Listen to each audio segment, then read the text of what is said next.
యమునా తటిలో నల్లనయ్యకై ఎదురు చూసెనే రాధా ప్రేమ పొంగుల పసిడి వన్నెలే వాడిపోయెను కాదా రేయి గడిచెను పగలు గడిచెను మాధవుండు రాలేదే రాసలీలల రాజురానిదే రాగబంధమే అవునే. అద్భుతం, అద్భుతం. కొంచెం భయపడ్డా. ఎవరైనా టక్కన ఎవరైనా పాట పాడమని ఏ పాట పాడాలో ఇప్పుడు ఒక్క పాట కూడా గుర్తురాదు. టైం గుర్తురాదు. కరెక్ట్. పాట గుర్తొచ్చిన లిరిక్స్ గుర్తురావు.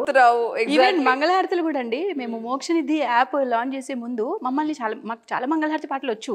సడన్ గా పాడమని సత్యనారాయణ కథకి ఏదో వేరే దేవుడి పాట పాడేస్తున్నాము, అట్లా అయిపోతుంది అనమాట. సో దానికి కూడా ఒక సొల్యూషన్ అయిపోయింది అనమాట. మాకు టక్కున మోక్షనిధి యాప్ ఓపెన్ చేసి ఒకసారి చూసుకున్నా చెయ్యితే పాడొచ్చు. దానిలో దేవుడి వైస్ సెగ్రిగేషన్ అయి ఉంటుంది అనమాట. పాటలు కృష్ణుడు మంగళహారతులు, అమ్మవారి మంగళహారతులు, సత్యనారాయణ స్వామి మంగళహారతులు అని అట్లా పీపుల్ కి కూడా ఈజీ.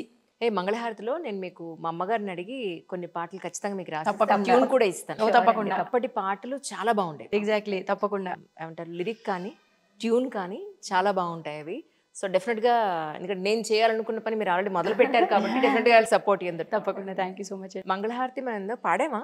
లేదు కదా, మంగళహారతి పాడలేదు. అంబమంగళం ఇందాక పాడాం. స్టార్టింగ్ ఒక 2 లైన్లు పాడారు. True true true true. అదొకటి. మీకు తెలుసో లేదో, వరలక్ష్మి వ్రతానికి మనం కథ చదువుతాం. అవును. కథని పాట రూపంలో పాడేవాడు మా అమ్మమ్మ, మా అమ్మ కూడా. ఓకే. అంటే కథ అంతా ఆ పాటలోనే ఉంటుంది. ఆ పాట చదువుకుని మనం అక్షంతలు వేసుకుంటే కథ అక్షంతలు వేసుకున్నట్టే. ఓకే. ఓకే. సో అది కూడా మీకు పంపిస్తాను. తప్పకుండా యూజ్ అవుతుంది చాలా మంది పీపుల్ కి ఇది. అవును అవును, డెఫినెట్గా డెఫినెట్గా నేను మీకు ట్యూన్ తో సహా మా అమ్మ చేత పాడించి మీకు పంపిస్తాను. That would be great. చెప్పాను కదా, ఏదైనా మనం స్టార్ట్ చేస్తే మనం ఒక్కడుగు మంచి వైపు వేస్తే దేవుడు 100 అడుగులు లేపిస్తాడు బేసికలీ. అవును. So every dot is being connected here. తెలుసా మనసు స్టార్ట్ అయింది, ఒక 82% ఉమెన్ ఫాలోవర్స్ రావడము, వాళ్ళకి మా టేస్ట్ ఉండడము, మా టేస్ట్ ఉంటేనే వాళ్ళు ఫాలో కొట్టేది. సో వాళ్ళు కూడా డివోషన్ వైపు ఇంట్రెస్ట్ ఉన్న వాళ్ళు ఆ పాటలు ఈ పాటలను అడగడాలు, ఇట్లా పాత నాస్టాలజిక్ 90s కిడ్స్ కాబట్టి మనం 90s కిడ్స్ పాటలు పాడాలు. సో అట్లా కనెక్ట్ అయ్యి మళ్ళీ ప్రతి పాటలో we are meeting people who are like minded and who would like to join us అనమాట. ఇప్పుడు మీరు ఒక చిన్న మాట అన్నారు, మంగళహారతి పాటలు మీ దగ్గర ఉన్నాయి అని. So that is also destiny. Basically that is also connecting A dot here. So we feel miraculous. అంటే లైఫ్ ని చిన్న చిన్న వాటిలో కూడా ఎగ్జైట్మెంట్ అయ్యాం అనుకోండి, మనకి చాలా హ్యాపీగా ఉంటుంది లైఫ్. అసలు మనకి కొన్నిసార్లు అయిపోతుంది, సడన్ గా కొబ్బరి బొండం తాగాలి అన్నప్పుడు సడన్ కొబ్బరి బొండం వచ్చేసింది అవుట్ ఆఫ్ నోవేర్. చాలా సార్లు మనం దారిలో వెళ్తుంటాం కదా, నాకు ఎందుకు సమోసా తినాలనిపిస్తుంది అన్నప్పుడే సమోసా బండి అక్కడ మంచిగా. So that is all miracles happening in life every day. అది మనం దాని మిరకిల్ లాగా ఫీల్ అయితే విల్ బీ హ్యాపీ. అందుకని మిరకిల్ అంటే సడన్గా ఏదో జాక్ పాట్ కొట్టేయాలి, సడన్గా 1 crore రావాలి, అది మిరకిల్సే కాదు, అవి నిల్వవు కూడా అట్లా వచ్చినవి. అంటే తెలుసా మనసాలో ఒక మానస ఉన్నారు, మరి ఇంకొక పేరు లేదని ఎప్పుడు అనిపించలేదా? మమత లేదేమిటా అని చాలా మంది అడిగారండి. పేజ్ స్టార్ట్ చేసింది నేను. తెలుసా మనస అంటే బావే, అక్క వాళ్ళ హస్బెండ్, పేరు పెట్టింది కూడా బావే. ఓకే. క్యాజువల్ స్టార్ట్ చేసి పేజ్ అనుకుంటున్నాము, ఏం పేరు పెడితే బాగుంటది బావా అంటే తెలుసా మానస. తెలుసా మనస కూడా కనెక్ట్ అవుతుంది. అట్లా మానస గురించి మీకు తెలుసా అన్నట్టుగా ఉంటుంది. రైట్. అట్లా అంటారు, బాగుంది బావా ఇది ఫిక్స్ చేద్దాము అని ఫిక్స్ చేసాం అనమాట. తర్వాత somehow I became camera shy and all, కొంచెం ఇబ్బందిగా అనిపించడము. పబ్లిక్ ప్రొఫైల్ పెట్టినాక కొత్త మేము మా పర్సనల్ ఇన్స్టాగ్రామ్ ప్రొఫైల్లో పిక్చర్స్ కూడా ఉండవు, ప్రొఫైల్ పిక్చర్స్ కూడా ఉండవు అనమాట. ఇన్నేళ్ళు ఓ లోకీ లైఫ్ బతికాం 2 years బ్యాక్ కూడా. అసలు వాట్సాప్ స్టేటస్ ఎక్కువ పెట్టుకునే వాళ్ళం కాదు, ఇన్స్టాగ్రామ్ ఏది పెట్టేవాళ్ళం కాదు, జస్ట్ ఊరికే చూస్తూ ఉండేవాళ్ళం. వీవేర్ ఇన్ దాట్ కేటగిరీ అనమాట. అట్లాంటిది సడన్గా తర్వాత 2-3 రీల్స్ తర్వాత, అక్క ప్లీజ్ అక్క నువ్వు రా అక్క, నాతో కొంచెం సపోర్ట్గా ఉండు, నాకు కొంచెం టెన్షన్ వేస్తుంది ఒక్కదానికి అంటే లేటర్ షీ జాయిన్డ్ క్యాజువల్గా. అది ఇప్పుడు కంప్లీట్గా అది తప్పకుండా చేయాల్సిన పని అయిపోయింది ఇంకా మాకు రోజు. True true true. ఒక 2-3 రోజులు మేము రీల్ పెట్టలేదు అనుకోండి, ఫాలోవర్స్ నుంచి సిక్ అయ్యారా, ఏమైంది, ఎంత బాగానే ఉందా అని చెప్పేసి గ్రేట్ కన్సర్న్. మార్నింగ్ 6:30కి యూజువల్లీ పోస్ట్ చేస్తాం, 6:30, 6:45 టైంలో. చాలా మంది అంటారు అనమాట, మార్నింగ్ కాఫీ లాగా మీ పాట, మీరు పెట్టకపోతే మాకు కాఫీ తాగిన ఫీలింగ్ ఉండదు అని చెప్పేసి. చాలా మంచిగా అనిపిస్తుంది. అంత కనెక్ట్ ఎంతమందికి దొరుకుతుంది, అది చాలా లక్, గాడ్స్ బ్లెస్సింగ్ అది. ఒక చీర పట్టుకుని పాట పాడేస్తారు అంతే అండి కదా. అంతే. అంటే పేరెంటింగ్ ఇవాళ రేపట్లో చాలా కష్టంగా ఉంది. పెళ్ళే వద్దనే వాళ్ళు కొంతమంది అయితే, అసలు మాకు పిల్లలు వద్దు బాబోయ్ మా వల్ల కాదు, ఇంత సాక్రిఫైస్ చేయలేమనే వాళ్ళు చాలామంది ఉన్నారు.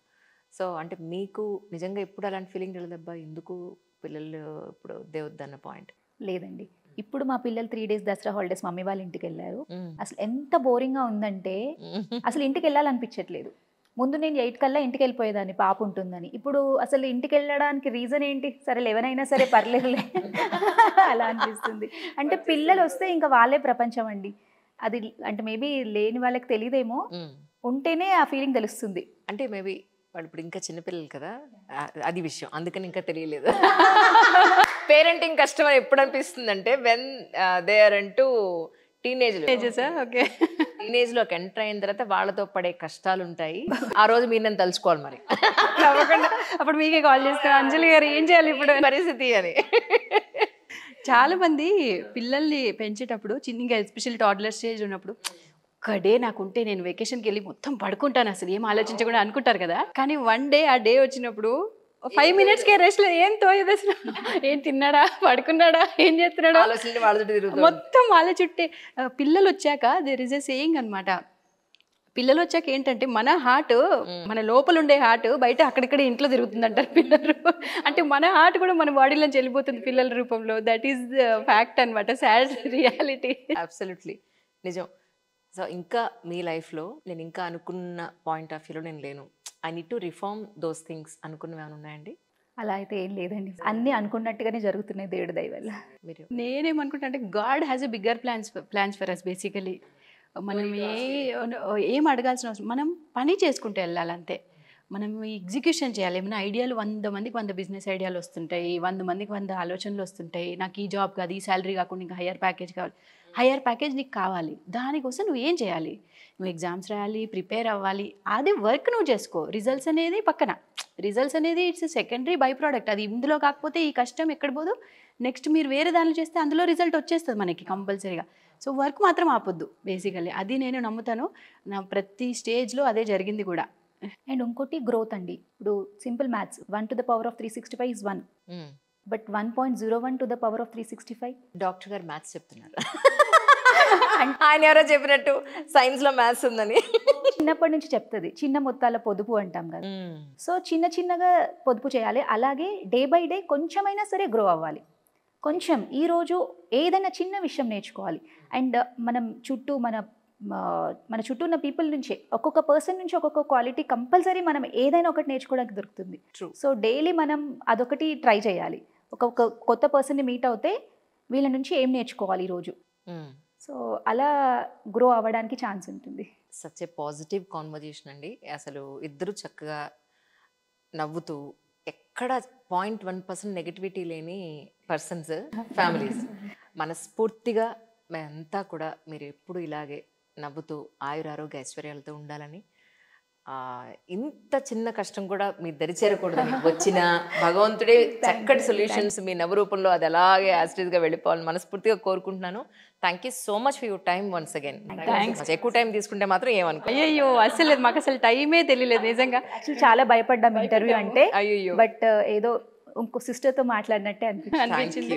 మీరు ఇంకా క్వశ్చన్స్ ఇవ్వననేసరికి మాకు ఇంకో టెన్షన్. ఇది నిజంగానే ఎంసెట్ ఎగ్జామ్ రాసినప్పుడు ఇంత టెన్షన్ మనం పడలేదే. అవుట్ ఆఫ్ సిలబస్ క్వశ్చన్ అయితే ఎట్లా? ఎంసెట్ అనే మనకి ఎంపీసీ, మ్యాథ్స్, ఫిజిక్స్, కెమిస్ట్రీ, ఇందులో ఏం క్వశ్చన్స్ అడగొచ్చు అని. But it just went on. అట్లా ఊరికి అట్లా వెళ్ళిపోయింది. అసలు 1 hour దాటి బ్యాటరీస్ చేంజ్ చేసే వరకు రియలైజ్ అవ్వలేదు 1 hour కూడా అయిపోయిందని అసలు. Thank you so much once again. మీకోసం పాట పాడలేదు. అయ్యో ప్లీజ్. యాక్చువల్లీ ఇంట్రోలో పాడాల్సిన పాట ఇది. ఎలా అయినా పర్వాలేదు. అంజలి అంజలి పుష్పాంజలి, అంజలి అంజలి పుష్పాంజలి, పువ్వంటి పదములకు పుష్పాంజలి, ముద్దంటి మాటలకు మోహాంజలి, కలహంస నడకలకు కావ్యాంజలి, అంజలి అంజలి పద్మాంజలి. Thank you so much. Padmanjali పేరు గుర్తుంది మీకు? Valli Padmanjali. Exactly true. That's my real name అండి. పుట్టినప్పుడు పేరెంట్స్ పెట్టిన పేరు వల్లి పద్మాంజలి. స్క్రీన్ నేము రవిప్రకాష్ గారు TV9లో ఉన్నప్పుడు, ఎవరమ్మా ఇంత పెద్ద పేరు స్క్రీన్ మీద పెడతారు, అంజలిని పెట్టండి అయ్యా అని చెప్పాను. సో అప్పటి నుంచి అంజలిగానే అలా ఉండిపోయింది అనమాట. స్క్రీన్ మీద పెద్ద పేర్లు పెడితే టైప్ చేసే వాళ్ళకి ఇబ్బంది అని చెప్పి సింప్లిఫై చేస్తారు. Okay, thank you so much. Such a wonderful conversation today. And మీ పాటకి ధన్యవాదాలు. ప్లెజర్.